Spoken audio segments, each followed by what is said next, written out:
साथियों, आप देखना शुरू कर चुके हैं अनऑफिशियल वीर, और आज हम व्यक्ति विशेष में बात करने वाले हैं जुबिन दा की।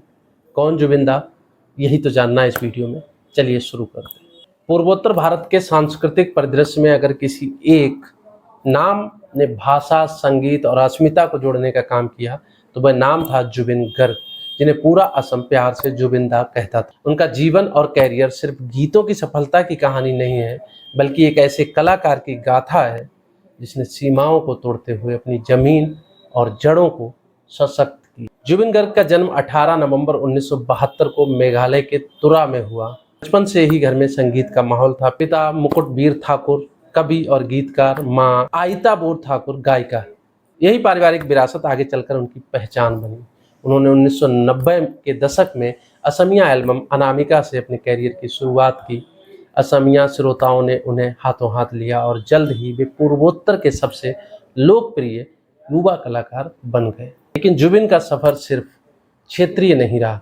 हिंदी फिल्मों में उनका गाया गीत या अली गैंगस्टर मूवी जो 2006 में आई थी, देश भर में गूंजा और उन्हें राष्ट्रीय पहचान दिलाई। इसके अलावा उन्होंने बंगाली, नेपाली, भोजपुरी, तमिल, तेलुगु और अंग्रेजी सहित लगभग 40 से अधिक भाषाओं में गाया। ये उनकी बहुमुखी प्रतिभा का प्रमाण है। वे संगीत की रचना, गीत लेखन, निर्देशन और वाद्य वादन सभी में समान रूप से निपुण थे। जुबिन-दा ने असमिया संस्कृति को उस समय नई ऊर्जा दी जब क्षेत्रीय संगीत को मुख्य धारा में जगह पाने के लिए संघर्ष करना पड़ रहा था। उनके गीतों में लोक धुनों की मिठास और आधुनिक संगीत का जज्बा दोनों साथ साथ चलते हैं। उन्होंने असमिया भाषा को सिर्फ बचाया ही नहीं, बल्कि उसे युवाओं के बीच गर्व का प्रतीक बनाया। यही कारण है कि उनकी लोकप्रियता सिर्फ गीतों की धुन तक सीमित नहीं, बल्कि सांस्कृतिक अस्मिता का हिस्सा बन गए। जुबिन गर्ग केवल कलाकार नहीं थे, वे असम की सामाजिक और राजनीतिक हलचलों पर खुलकर बोलने वाले नागरिक थे। चाहे ब्रह्मपुत्र के किनारों पर पर्यावरण को बचाने की पहल हो या असमिया पहचान को लेकर आंदोलन में भागीदारी, उन्होंने हमेशा अपनी लोकप्रियता का इस्तेमाल समाज को जोड़ने और मुद्दों को उठाने के लिए किया। उनके स्टेज शो अक्सर सिर्फ संगीत कार्यक्रम नहीं, बल्कि सामाजिक संवाद बन जाया करते थे। चमकदार कैरियर के पीछे जुबिन का निजी जीवन उतना आसान नहीं था।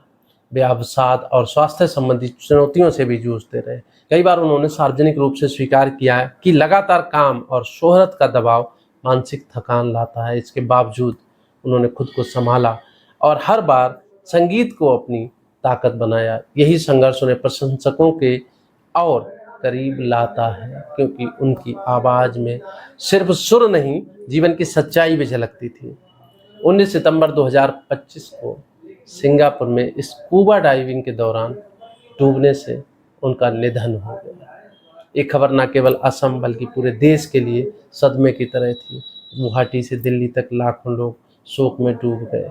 असम सरकार ने राजकीय सम्मान के साथ अंतिम विदाई दी और उनके नाम पर एक स्मारक बनाने की घोषणा की। जुबिन-दा के जाने से संगीत जगत में जो खालीपन आया है, उसे भर पाना असंभव है, परंतु कलाकार की असली ताकत यही होती है कि वह अपने गीतों में अमर रहता है। या अली, माए बाईसाखी रे, मिसिंग, दिल रूबरू जैसे अनगिनत गीत आने वाली पीढ़ियों के लिए प्रेरणा बने रहेंगे।